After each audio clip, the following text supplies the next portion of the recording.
Hello! It's the Great Canadian Bagel here, coming to you with the next Electoral Systems video, this time on runoff voting. I will note this is a 2-round runoff, as you see in cases like France. I will also just like to apologize in advance. Well, I guess this is afterwards. This was released late on a Friday as opposed to Thursday. There was some difficulty with work schedules and stuff, and the debate yesterday threw me off. Well, Wednesday, I guess, of data publishing. Either way, we're here with this. And let's dig in.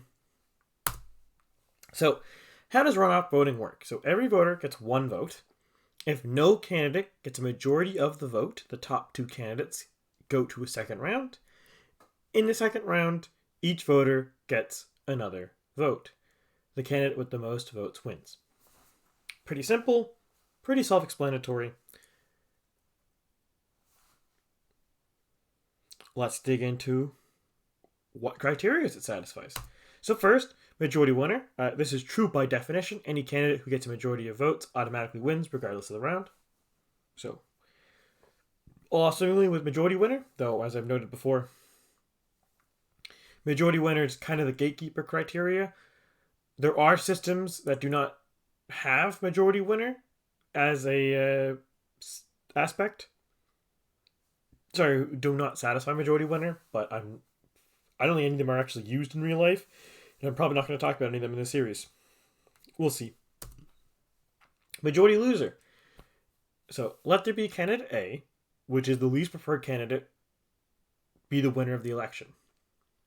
Therefore, there's a candidate B, which loses to candidate A in a head-to-head matchup in round 2. Therefore, A must need at least 50% plus 1 of voters to support A. Therefore, majority voters prefer A to B. Therefore, B is less popular than A. This is a contradiction. Therefore, majority loser criteria is satisfied. Now, I'm not sure how familiar any audience here is with proofs. This is a very simple proof. It is mathematically sound, at least to my knowledge. Just to summarize it in a less mathy way, basically, for any candidate, it is impossible in runoff voting for a candidate who would lose against any other candidate one-on-one to win, because there's always guaranteed to be a round where there's the last two candidates are heading off one-on-one. So, if you are going to lose in a head-to-head with any other candidate, you cannot possibly win the system. So it satisfies majority loser. Condorcet winner. Let's assume 3 candidates, A, B, and C, and 3 types of voters with the following preferences, as seen here. B beats A 65 to 35. B beats C 65 to 35, making B the Condorcet winner. However, B is eliminated in the first round because they only have 30% of the votes, so the top 2 candidates, C and A, go forward. And that is the race is between those two. And in fact, A wins, but that's relevant. So, clearly, runoff doesn't satisfy the Condorcet winner. And again, shouldn't be too surprising. It's almost impossible to satisfy Condorcet winner unless you do a ranked pair matching or like approval voting, I think might satisfy it. So it does exist. Systems that satisfy this. It's just very difficult to satisfy this criteria. Though, arguably, it is a very legitimate criteria, which is why it's considered. There's some criteria which may or may not be hard to satisfy, which I don't think are very useful, which is why I have this list here. If you are also familiar with electoral systems and would like to argue with me in the comments, argue your case for why I should consider different criteria that I'm currently not, feel free to argue in the comments, and I will listen and I will read your argument. But for now, these are what we have. Moving forward, Condorcet loser. Again, in this case, also the same thing as majority loser. I will have to double check to see if there's any times these two are different. If they're not, I'm going to ignore Condorcet loser because I think they're always the same, but I'm not 100% certain right now. Moving on to monotone. Assume 3 candidates, A, B, and C, and 3 types of voters with the following preferences, as shown here. C would win an election 67 to 33. However, if two type 1 voters switch to vote for C, in other words, two voters who prefer A first decide, no, we prefer C first instead, then C loses to B. So how does this work? So we see here, let's get a pen. Well, I went too far forward. Where's my pen? There we go. Ignore that. So I'm being inept here. Pen. So in the first round, if we have it like this, actually, I don't think the pen's gonna help. I'm just being a clown here. Don't worry about it. So if we have these vote thresholds, then B is eliminated in the first round because they have the least votes. So you get A versus C in the second round. And for B voters, type 2, C is the second choice, so C will then win. However, if just two voters decide to switch from type 1 to type 3, so they don't prefer A the most anymore, they now prefer C the most, then type A, candidate A will get eliminated first, and type 1 voters, the remaining type 1 voters prefer B to A. Sorry, B to C, and now you'll get 63%, or 63 voters, because you'll have the 32 Bs and the remaining 31 type 1s, giving you 63 to 37.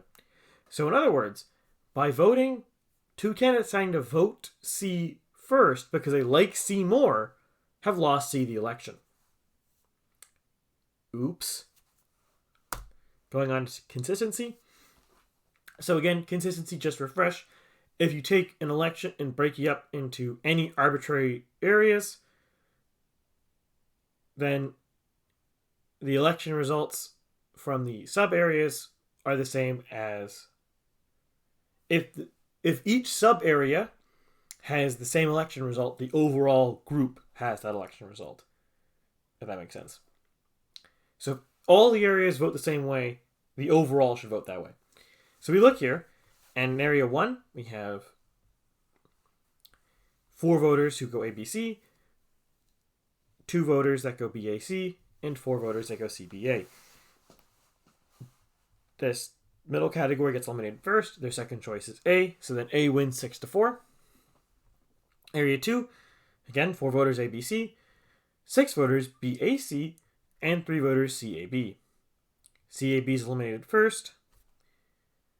Those voters go to their second choice, which is A. A wins 7-6.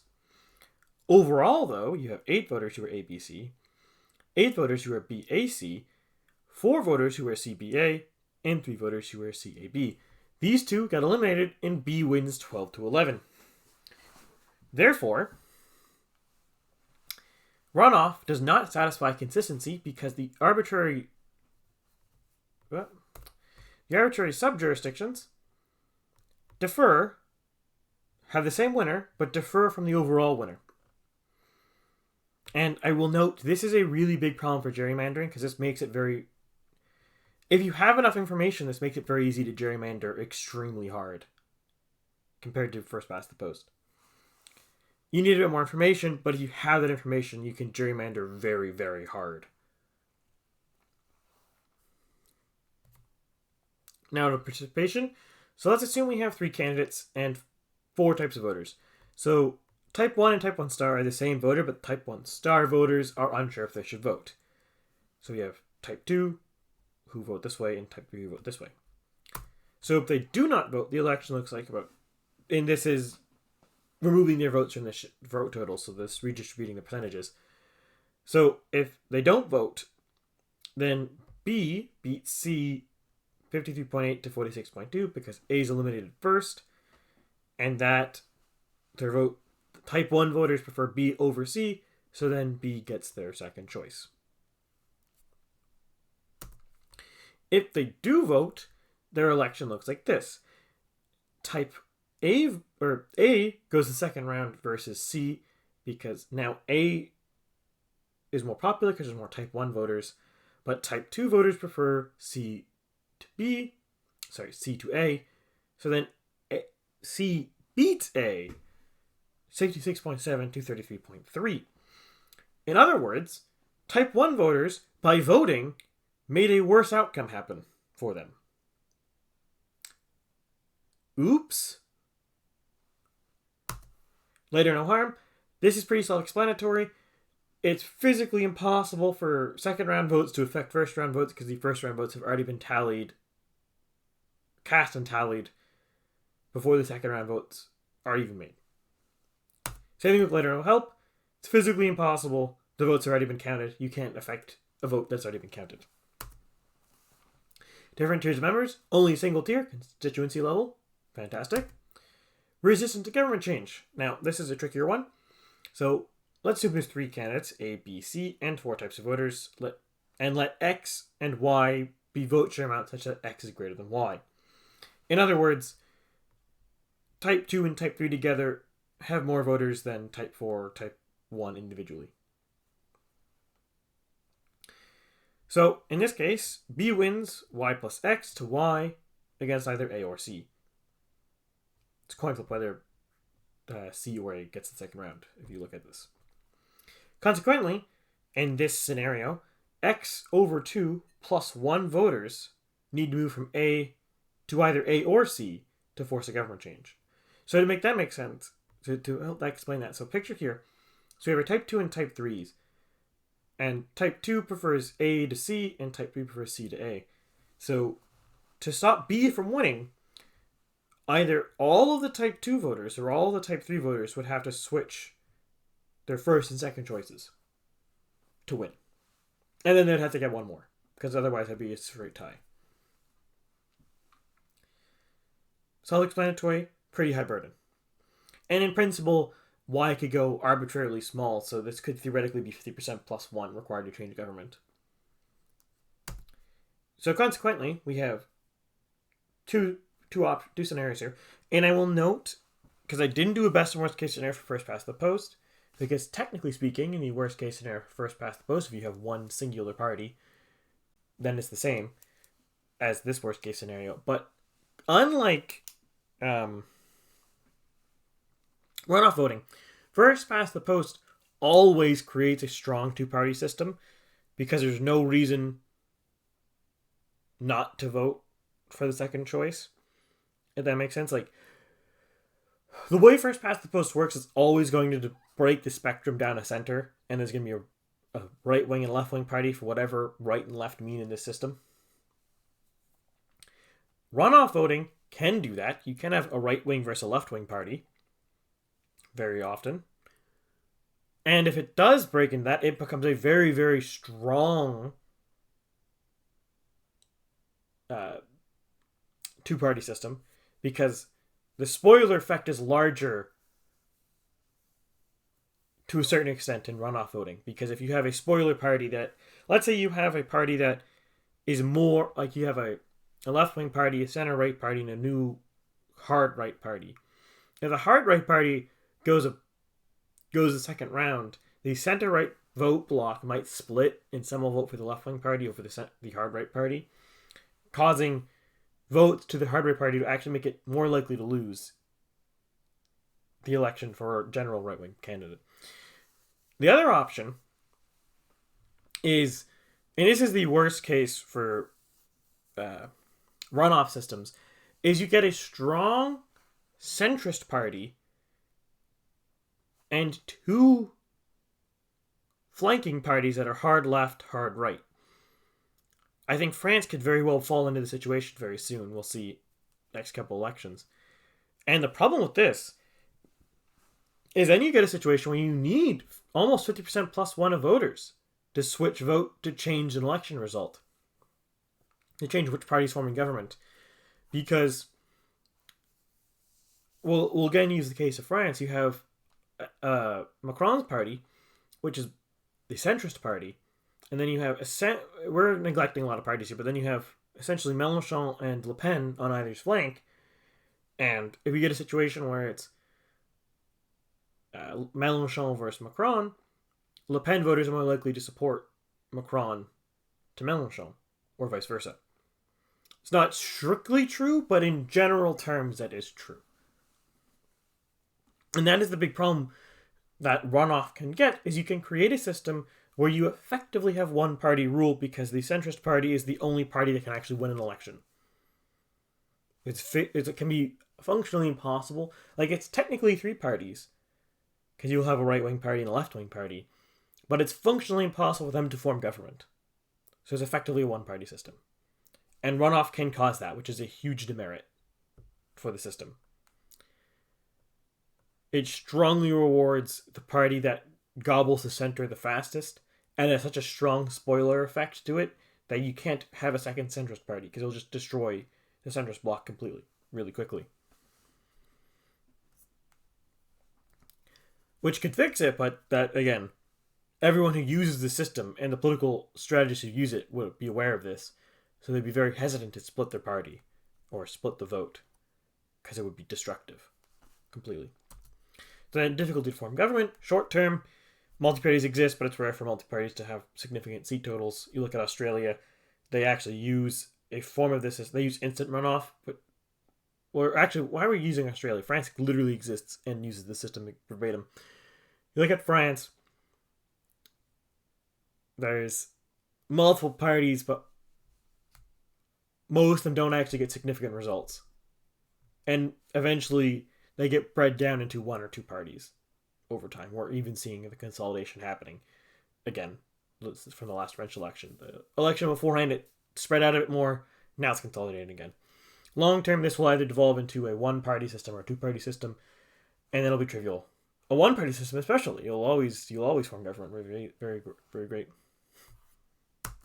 Now, I'm ranking this in a C-tier system primarily because it doesn't satisfy monotone, participation, consistency, and it has the capacity to create a de facto one-party system.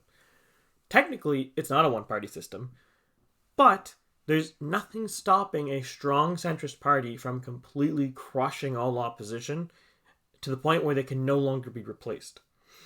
And that is extremely bad, regardless of what your political views are, because one party controlling government for a long period of time is a recipe for corruption. It is a recipe for bad politics, because the important thing is the people in power have interest to support their interest groups and not the ones who don't support them. So all of the interest groups who do not support the people who are currently in power will get nothing out of the system if it is a one-party system. At least with a first past the post, or if the runoff devolves into a two-party system, which can happen. I don't know what the probability of devolving to one party versus two is. You would have to run a lot of simulations. You have to run a lot of real-world experiments probably, and I just don't have that data. But I do know both systems, it can devolve in either one party or two, and it will inevitably devolve into one of those. I just don't know which. Or I'm not sure what the frequency of either is and what the requirements are. But it can devolve in those two scenarios. So it creates... If you compare this to like the two-party variant, then at least the parties who are not supporting the current government can support the opposition and then gain influence that way when the opposition eventually wins. Because no matter how good you are in a two-party system, you'll eventually lose. It's inevitable, or else it's not a two-party system. By definition, a two-party system has to have a government change. Though, I will note, runoff does get the small advantage that you do get a second choice. In other words, when you are voting in the second round, you can reassess your choice, which I'll cover this. Maybe I'll not do a full video for it because instant runoff is very similar, but instant runoff gets a big demerit because of that. It does not have a strong own choice. You get to decide all your rankings immediately. So that'll probably just be a really short bonus video, not like a regular upload. Instant runoff is probably going to be a couple minutes because it's almost identical to this. Except there's a bit of variance, but it's very, very similar. So that's really where we are. If you disagree with me, comment below and we can have a discussion. Or if you really feel fun and you have a YouTube channel or something, you can create a reply video and articulate your argument in a video format. I will gladly listen to it and reply back if necessary. But I do not think it's not the worst system in the world, but it's not a good system.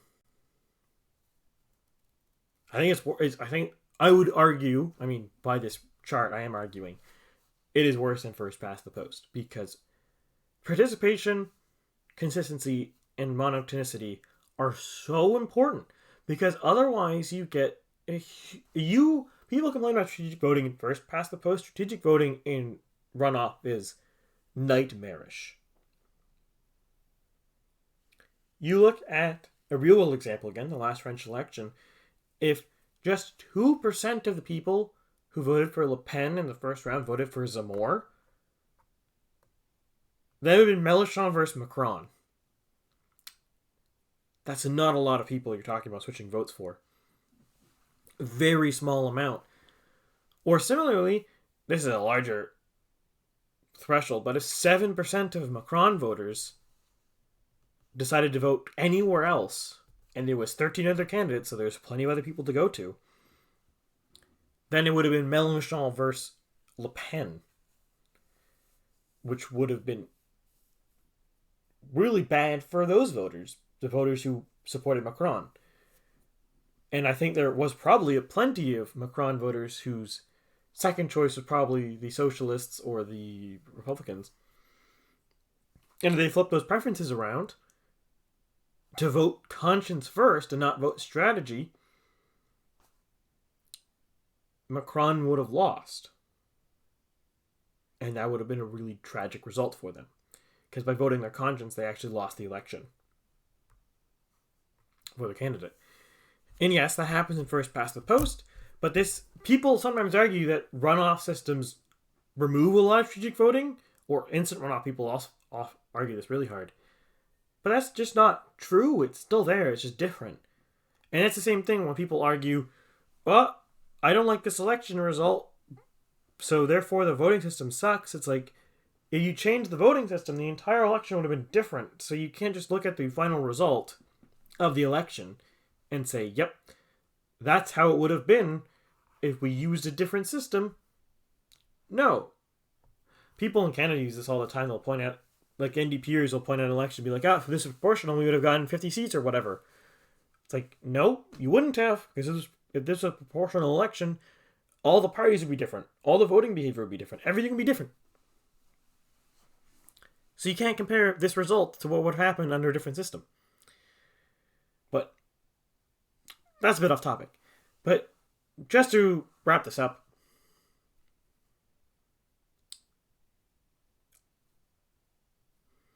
runoff voting, C-tier system.